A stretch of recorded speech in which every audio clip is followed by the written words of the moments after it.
We have the admission and instructions of the catacombs and the neophytes, and then specifically a biblical canon. So what is actually the Bible at that point? And like I said, they still were including some of the apocryphal books at this point. We then kind of move on to the Council of Hippo in AD 393. And in this council, it still included some of the apocryphal books, was not finalized until the Council of Carthage. So it still didn't quite end in a solid, this is what we're actually going to do. As a result of this, there was some more, well, it dragged on for a little bit longer. And then, of course, it kind of went into the Council of Carthage. And the Council of Carthage is 397.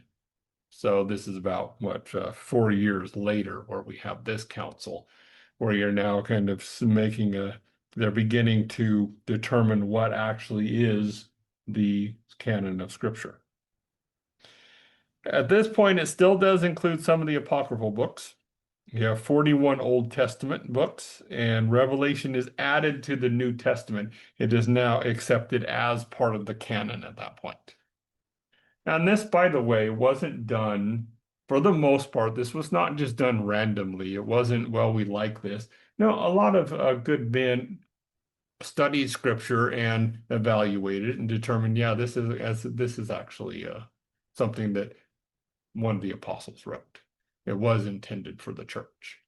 And the book of Revelation is actually added at this point. So basically up to this point, around the 1500s, the apocryphal books were included in the canon of Scripture, and they were accepted. Now, if you've ever read some of the apocryphal books, and I would say, you know, first of all, always read Scripture and understand Scripture before you're going to read the apocryphal books. And why?